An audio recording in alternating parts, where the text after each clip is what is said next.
Bonjour, aujourd'hui nous allons parler de la politique économique de la France. Les questions que nous allons aborder sont les suivantes. Le rôle primordial des échanges commerciaux, un environnement européen favorable, des entreprises de plus en plus performantes, handicap et atouts de France, les grands secteurs économiques et les services.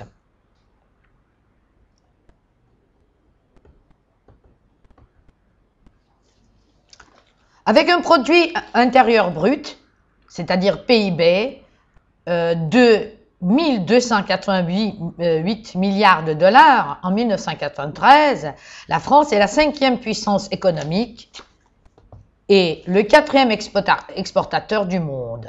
Ses habitants ont des niveaux de vie les plus élevés de la planète. Ce rang s'explique notamment par le développement économique et commerciale nationale liée à près de 40 ans d'une active participation à la construction européenne. En effet, cette intégration à une grande structure économique a dans un premier temps engendré une croissance spectaculaire de la production agricole de la France. Elle a aussi contribué à la restructuration de son appareil industriel, à la mobilisation des capitaux en faveur de la recherche et du développement et la création d'un vaste secteur de services. Grande puissance coloniale, la France est restée du 19e siècle au début des années 1960 dans un relatif isolement commercial. En 1958, les exportations ne représentent que 9% du PIB et les anciennes colonies assurent encore le quart des importations et près du tiers des exportations françaises. De la fin de la Seconde Guerre mondiale, en 1958, le pays assume d'abord sa reconstruction et la modernisation de son appareil industriel. L'État joue alors un rôle essentiel. Il prend le contrôle des grandes banques, des charbonnages, de la distribution du gaz et de l'électricité et d'une partie de l'industrie en nationalisant des entreprises comme Renault. La forte demande intérieure soutient la croissance qui atteint 4,6% l'an durant la décennie 1950. De 1958 à 1973, la croissance s'accélère avec un taux annuel moyen de 5,5% contre 4,8% en République fédérale d'Allemagne et 3,9% aux États-Unis.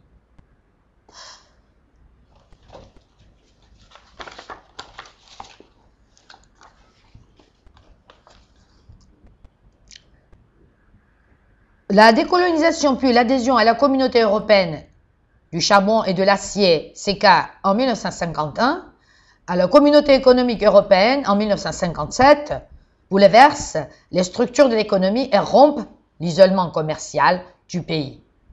En 1973, le pays de la zone franc, ancienne colonie, ne représente plus de 3,5% des importations et de 5,1% des exportations françaises.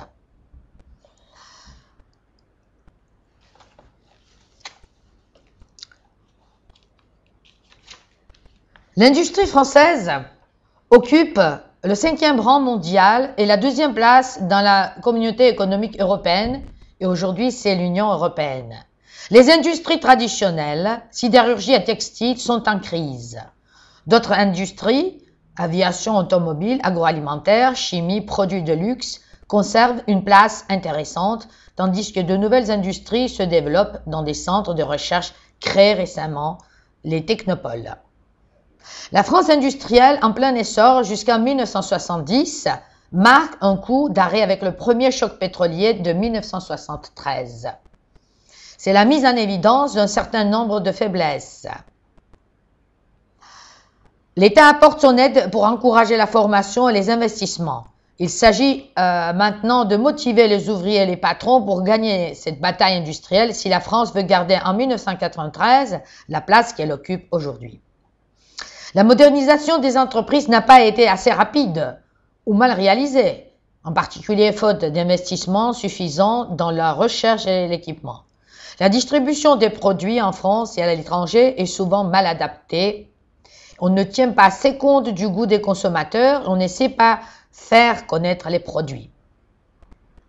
Face aux besoins nouveaux, il n'y a pas de véritable formation professionnelle. Cette situation est aggravée par l'arrivée en France de produits fabriqués dans des pays où la main-d'œuvre est moins chère et par la dépendance de la France pour de nombreuses matières premières. La France occupe le 3e rang mondial pour l'industrie aéronautique. Associée à d'autres pays européens, elle réalise les avions Airbus, la fusée Ariane et d'autres projets Eureka, Hermès, avions spatial. L'industrie automobile avec 2 groupes, Renault et la PSA, Peugeot et Citroën, est au 4e rang mondial. 2,8 millions de voitures fabriquées dans des usines modernes robotisées. Le changement de mode de vie ont fait le succès de l'industrie agroalimentaire, 3e rang mondial. Nouveau secteur, les plats cuisinés congelés. La construction de l'Europe a profondément influencé l'économie française. Elle a imposé aux entreprises un effort accru de compétitivité, non seulement pour résister à de nouveaux concurrents, mais aussi pour saisir les opportunités que leur offrait ce vaste marché.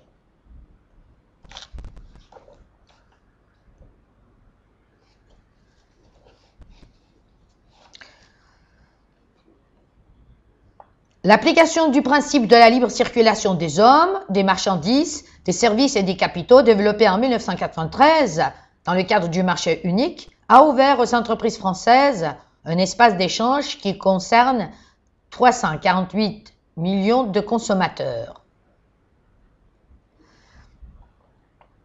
Le marché unique ne peut fonctionner de façon pratique sans coopération monétaire étroite pour stabiliser les échanges dans un contexte d'interpénétration croissante des économies européennes. La France réalise en 1993 60% de ses échanges extérieurs avec ses partenaires de l'Union européenne contre 51% en 1980.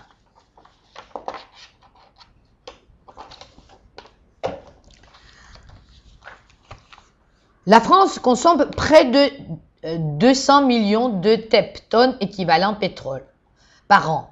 L'énergie nucléaire, par son énergie nucléaire, elle occupe le 2e rang mondial, fournit actuellement le 2/3 de l'électricité.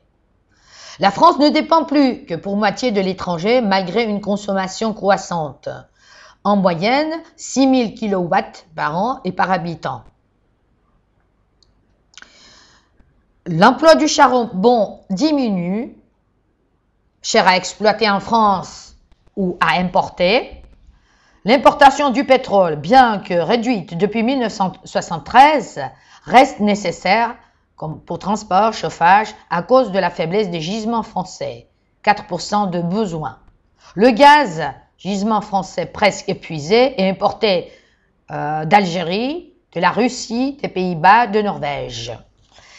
Les énergies nouvelles, soleil, eau chaude, puisée dans le sol, vent, marée, etc., constituent un apport intéressant, appelé à se développer, auquel s'ajoutent les économies d'énergie, isolation des maisons, voitures moins gourmandes entre guillemets. On compte en France 4 technopoles en service ou près d'être terminées. Chacune d'entre elles veut être un lieu idéal d'échange entre la recherche, les laboratoires, la formation, université et la production, les entreprises. Exemple, Antipolis près de Nice, Futuroscope près de Poitiers. Volontairement repartis sur tout le pays, ces technopoles se spécialisent dans différents secteurs, débouchant sur des industries de pointe, comme par exemple les biotechnologies, recherche médicale, recherche agronomique, recherche alimentaire, élevage de poissons, amélioration de l'environnement, etc. Les industries faisant appel à l'électronique, informatique, télématique, bureautique, robotique, productique, utilisation de l'informatique pour améliorer la productivité, etc.